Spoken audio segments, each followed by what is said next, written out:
Tu penses que ton abonnement à l'IA à 20$ est l'affaire du siècle?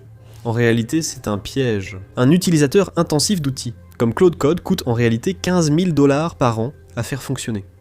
Tu ne paies qu'une partie, car les investisseurs en capital risque financent le reste.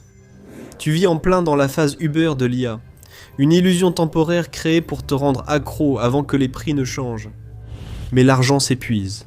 Quand ce château de cartes à 1000 milliards de dollars s'effondrera, les outils sur lesquels tu comptes chaque jour disparaîtront ou te coûteront 10 fois plus cher. L'économie de l'IA est brisée. Chapitre 1. L'illusion des 20$. Tout commence avec ton portefeuille.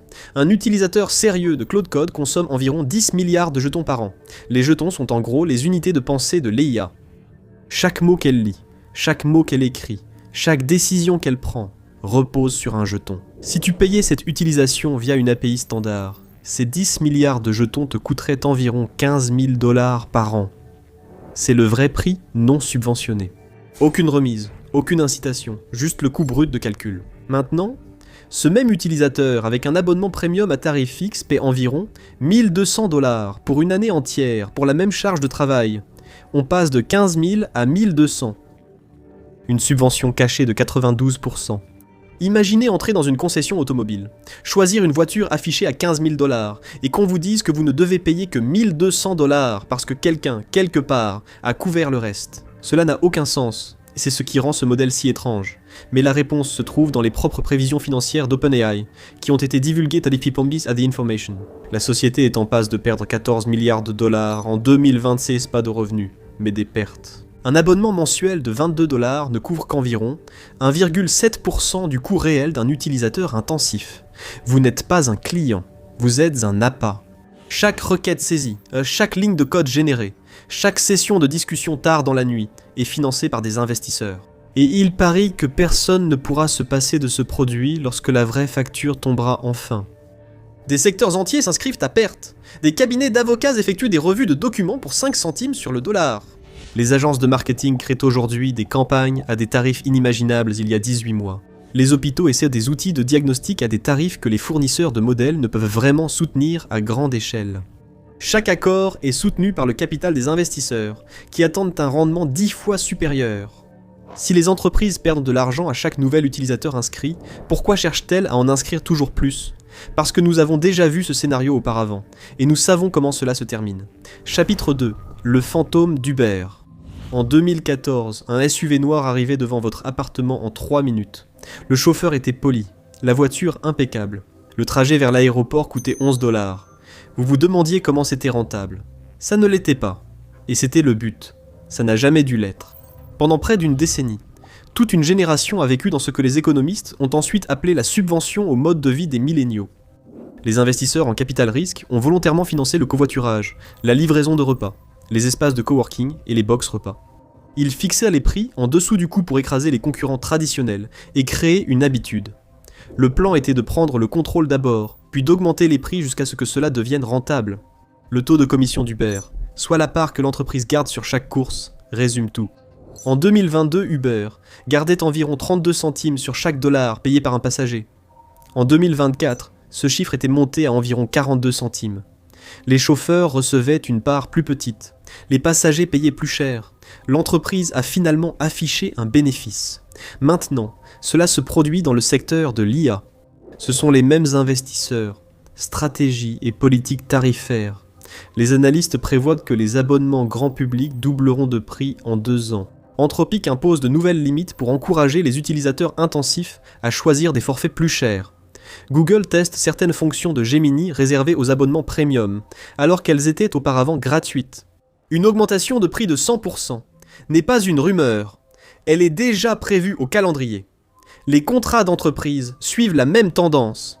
Les accords personnalisés signés en 2024 sont proposés à des tarifs bien plus élevés lors des renouvellements en 2026. C'est le même produit, il coûte simplement plusieurs fois plus cher. Les utilisateurs doivent accepter ou refuser. Le covoiturage visait simplement à déplacer une voiture du point A au point B. Plus il est utilisé, plus il devient efficace, sans hausse de coût. Plus de conducteurs, plus de densité, meilleur routage. L'IA fonctionne différemment. Les calculs de réflexion ne deviennent pas moins coûteux de la même façon. Cela se complique rapidement. Les dirigeants de l'IA affirment que la puissance de calcul devient chaque année moins chère et que les économies d'échelle finiront par s'appliquer. Ce n'est pas complètement faux, mais c'est une demi-vérité. Le coût d'exécution d'une requête via un modèle baisse chaque année grâce à des puces plus efficaces et des modèles plus légers. Chaque mot individuel généré par une IA coûte réellement moins cher à produire qu'il y a 18 mois. Et c'est la partie qu'ils veulent que les gens entendent. Voici la partie qu'ils ne veulent pas que vous sachiez. Chapitre 3. Le code mathématique de Claude. Les flux de travail agentique modernes, ceux qui alimentent Claude Code et les outils de recherche avancés de ChatGPT, consomment entre 5 et 30 fois plus de jetons que les simples sessions de chat d'il y a 2 ans. Quand vous demandez à un assistant de corriger ce bug, il ne rédige pas 50 mots. Il lance discrètement des sous-tâches, relie vos fichiers et vérifie son travail. Il rédige brouillon après brouillon, en jette la plupart, puis lance discrètement des tests en arrière-plan. Une seule demande utilisateur peut utiliser des centaines de milliers de jetons, avant d'obtenir une réponse. Un modèle peut coûter légèrement moins cher par mot qu'auparavant, mais il produit également beaucoup plus de mots par demande. La facture totale explose. C'est ce qu'on appelle la taxe sur les tokens. Elle fait faillite aux jeunes startups d'IA qui brûlent leur capital d'amorçage. Cela menace d'anéantir l'un des modèles économiques les plus rentables de l'histoire d'Internet. Chapitre 4. La pénalité de recherche. Depuis 25 ans, Google imprime de l'argent. Et c'est d'une simplicité brutale. Un utilisateur tape une requête. Google renvoie 10 liens bleus tirés du web ouvert. Le coût total pour Google, serveur, électricité, indexation, représente une fraction de centimes par recherche. Et pourtant, les publicités à côté de ces résultats génèrent bien plus que cela. La marge est l'un de ces grands miracles financiers de l'époque moderne. Maintenant, Google est en train de reconstruire tout ce système sur l'intelligence artificielle générative. Une seule réponse de recherche alimentée par l'IA, du genre qui rédige une réponse sous forme de paragraphe, au lieu de simplement afficher quelques liens, coûte nettement plus cher à produire qu'une recherche traditionnelle par mots-clés. Multipliez cela par des milliards de requêtes quotidiennes. Si Google remplace complètement la recherche traditionnelle par des aperçus générés par l'IA, la machine à profit la plus fiable du XXIe siècle disparaît. Les marges qui ont financé YouTube, Android, Waymo et Gmail commencent à s'assécher. Les analystes de Wall Street ont discrètement envisagé les pires scénarios, et les chiffres sont catastrophiques. Et cela empire. Les modèles publicitaires deviennent eux aussi obsolètes. Quand l'IA répond directement, plus personne ne clique sur les liens, donc les annonceurs cesseront de payer. Google fait face à un avenir où il traitera plus de requêtes que jamais, coûtera plus cher à faire fonctionner que jamais, et gagnera moins de revenus par requête qu'à n'importe quel moment de son histoire récente. Les géants de la tech cannibalisent volontairement leurs activités les plus rentables. Ils ont décidé que la seule chose plus dangereuse que de tuer une vache à lait, c'est de laisser un concurrent la tuer en premier. Les écoles de commerce appellent cela le dilemme de l'innovateur. Lorsqu'une nouvelle technologie menace leur activité principale, les acteurs en place font face à 2 choix. Rester immobile et défendre la machine à cash existante pendant qu'un concurrent construit l'avenir, ou la cannibaliser eux-mêmes à leur manière, en espérant générer des revenus sur la prochaine plateforme avant l'effondrement de l'ancienne. Des entreprises comme Google, Microsoft et Meta misant sur cette voie avec l'IA. Ils parient que l'IA finira par remplacer les sources de revenus actuelles. Personne ne peut prouver que c'est vrai. Tout le monde est trop engagé pour faire marche arrière. Si l'économie unitaire est aussi mauvaise, comment ces mêmes entreprises affichent-elles des revenus records liés à l'IA à Wall Street chaque trimestre? Chapitre 5. L'arnaque du circuit fermé. C'est là que les choses deviennent astucieuses. Microsoft s'engage, très publiquement, à investir 13 milliards de dollars dans OpenAI. Le communiqué de presse est soigné, les gros titres sont spectaculaires, le cours de l'action grimpe, les investisseurs sont ravis. Mais si on lit les petites lignes, une toute autre histoire apparaît. Une grande partie de cet investissement n'atteint jamais réellement le compte bancaire d'OpenAI. Il arrive sous forme de crédit, Cloud Azure. C'est une carte cadeau utilisable uniquement dans les centres de données Microsoft. OpenAI enregistre ce montant comme capital levé. Microsoft enregistre l'utilisation du cloud comme un revenu. C'est à la fois un investissement et une vente. OpenAI s'est également engagé à dépenser jusqu'à 250 milliards de dollars pour les services Azure, verrouillant ainsi la boucle pour les années à venir. Ajoutez maintenant Nvidia par-dessus cela. Nvidia annonce des engagements de plusieurs dizaines de milliards envers OpenAI. OpenAI utilise ensuite ce capital pour acheter des GPU Nvidia. Le chiffre d'affaires trimestriel de Nvidia atteint un record, et leur cours en bourse s'envole. Tout ce cycle prend quelques mois et presque aucun véritable argent n'a réellement changé de main. Il a simplement été renommé à chaque étape. Ajoutez Oracle, Core CoreWeave et AMD à la liste. Chaque entreprise investit puis vend des services à la suivante et enregistre des revenus, alors que le même dollar circule dans le cycle. On appelle cela round tripping, ou dans la Silicon Valley, un partenariat stratégique. Chapitre 6. Le piège de la dette, lié au matériel. En 2025, on prévoit que les grandes entreprises technologiques dépenseront environ 320 à 400 milliards de dollars dans l'infrastructure de l'IA. Les prévisions actualisées pour 2026 portent ce chiffre à près de 500 milliards. Centres de données, GPU, refroidissement, distribution d'énergie et des réseaux électriques entiers sont renforcés pour y faire face. Selon le rapport State of Consumer IA de Menlo Ventures, les dépenses mondiales des consommateurs pour les services d'IA atteignent environ 12 milliards de dollars. Des centaines de milliards sortant alors que seulement 12 milliards entrent. L'écart est de la taille de l'économie d'un pays de taille moyenne. Il est comblé non pas par des revenus, mais par de la dette. Obligations d'entreprise, crédits structurés et prêts privés. Meta a levé 30 milliards de dollars sur les marchés obligataires. Fin 2025, et une coentreprise créée par Morgan Stanley a permis de lever environ 30 milliards de plus hors du bilan public de Meta. Microsoft a signé un contrat d'achat d'électricité de 20 ans pour relancer 3 Mile Island. Google s'est associé à NextEra Energy pour ouvrir des centrales nucléaires. Ces engagements ne disparaissent pas si les revenus de l'IA sont inférieurs aux attentes, mais le matériel lui-même ne dure pas. Une carte graphique Nvidia haut de gamme, moteur principal de cette croissance, devient obsolète en 1 à 3 ans, avec l'arrivée d'une nouvelle génération. Elle perd la plupart de sa valeur comptable dès l'arrivée d'une nouvelle génération. Désormais tous les 18 mois, un centre de données avec des puces de 3 ans est considéré comme obsolète dans l'industrie, à comparer à l'éclatement initial de la bulle Internet. En 2000, quand la bulle a éclaté, les entreprises de télécommunications ont laissé des millions de miles de câbles en fibre optique enterrés. De nouvelles entreprises l'ont racheté pour une bouchée de pain et ont construit YouTube, Netflix et Spotify dessus. Le crack a été brutal, mais les décombres ont été utiles. Cette bulle de l'IA laissera derrière elle des entrepôts remplis de silicium inutile, liés à des contrats d'électricité de 20 ans, et des carcasses de béton au milieu de nulle part. Personne ne saura quoi en faire. Les compagnies d'électricité imposeront des tarifs plus élevés aux ménages pendant des décennies, que les revenus de l'IA se concrétisent ou non. Un déficit de centaines de milliards de dollars ne peut être caché longtemps. Les entreprises engagées dans cette course le savent déjà, alors elles prennent discrètement des mesures pour ralentir l'hémorragie avant que le public ne s'en rende compte. La plupart des utilisateurs l'ont déjà ressenti sans faire le lien. Chapitre 7. La dégradation discrète. Un modèle d'IA qui résolvait avant votre code d'un coup oublie désormais votre projet à mi-parcours. Un chatbot écrivait auparavant 5 paragraphes d'affilée. Maintenant, il s'arrête à 3. Un générateur d'images qui faisait avant un portrait parfait en 30 secondes crée désormais une image avec 7 doigts et réclame une mise à niveau. Personne n'imagine ça. Le produit se dégrade. Quand les chiffres ne fonctionnent plus, le levier le plus simple qu'un fournisseur peut actionner est d'atténuer discrètement la surface. Les signes sont faciles à repérer. Les limites de message passent de 5 à 8 heures pour la réinitialisation. Le modèle par défaut d'une application est remplacé discrètement par une version plus petite et moins chère. Les fonctions de mémoire sont supprimées. Le raisonnement avancé est réservé à une formule plus onéreuse. Un modèle divin promis au lancement est discrètement remplacé par une version moins chère et moins intelligente. Les fils Reddit sur l'IA regorgent d'utilisateurs, affirmant que leur assistant est devenu plus paresseux. Des ingénieurs publient des captures d'écran côte à côte montrant que le même produit donne des résultats visiblement moins bons qu'il y a 6 mois. Les entreprises le nient presque toujours. Ils publient parfois des benchmarks choisis, des invites propres et des scénarios optimisés pour montrer les meilleures performances.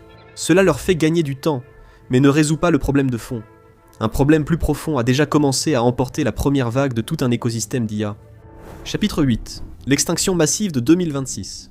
Selon les données de CB Insights, environ 40% des startups d'IA lancées en 2024 ont déjà été fermées ou rachetées principalement pour leur talent par de plus grands acteurs.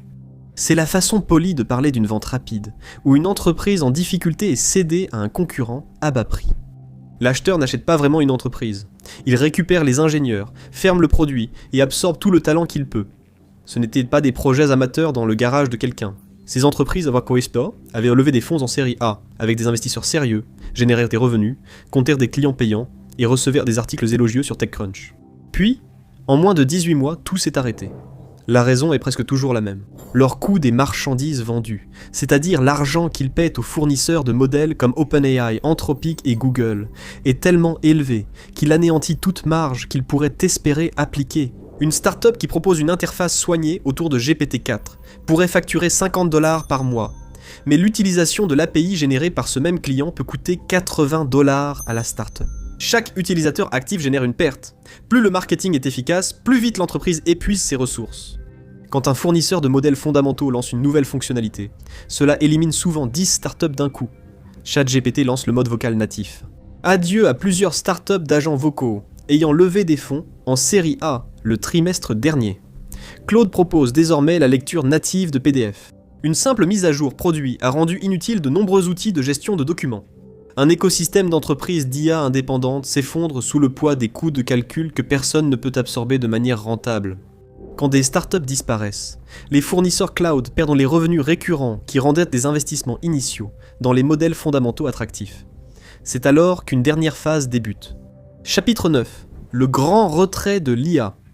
Les sociétés de capital risque ne sont plus disposées à couvrir les pertes dans l'espoir d'une gloire future. Ils veulent voir une voie vers la rentabilité, écrite avec des étapes trimestrielles, et ils veulent la voir dès maintenant. Pour les entreprises de modèles de fondation, cela implique deux options, dont une réévaluation brutale et soudaine. Un abonnement grand public à 20 $ devient un abonnement à 100 $, où il disparaît discrètement, et est remplacé par une formule pro qui coûte 10 fois plus cher pour les mêmes fonctionnalités.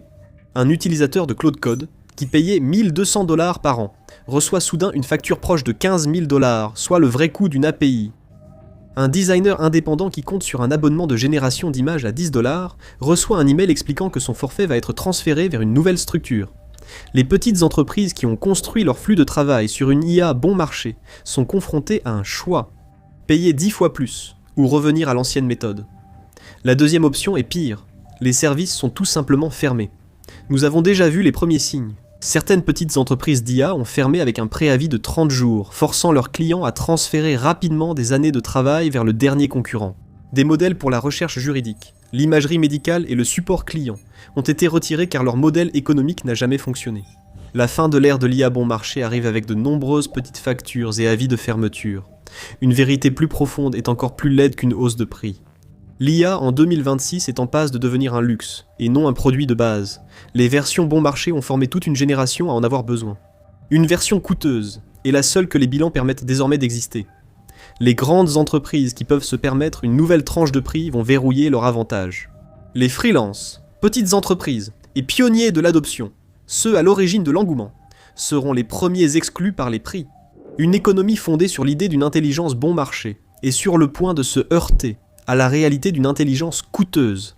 Les hypothèses de productivité formulées en 2024 ne survivront pas en 2027. Une révolution de l'IA promise arrivera, mais pas pour tout le monde, et pas au prix auquel elle a été vendue. L'histoire montre que les cracks ne mettent pas un an à se produire. L'éclatement de la bulle Internet a duré 2 ans, du sommet au creux. La bulle de l'IA comporte plus d'effets de levier, plus de concentration, et plus de dettes intégrées dans ses fondations. Quand ça bascule, cela peut se produire en quelques mois, voire en quelques semaines. Lorsque les marges diminuent, lorsque le premier grand client d'entreprise annonce publiquement qu'il ne renouvelle pas son contrat, cette confiance peut disparaître du jour au lendemain. Les outils utilisés par des millions chaque jour n'ont jamais été aussi bon marché qu'on le pensait. Ils étaient financés par les investisseurs, dont l'argent s'épuise enfin. Une ère de l'IA pourrait encore arriver.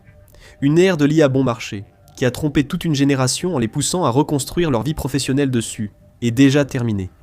La facture n'est simplement pas encore arrivée. À son arrivée, ce prix ne paraîtra plus réel. La confiance qui donnait à l'industrie de l'IA un air d'inévitabilité commence à se fissurer. Ce qui paraissait irrésistible montre maintenant ses premières fissures sous la pression. La question devient soudain, qui subira les conséquences si cela échoue, au lieu de jusqu'où cela peut aller. Découvrez ce qui arrive à l'économie si la bulle de l'IA à 2000 milliards de $ éclate, ou regardez ceci à la place.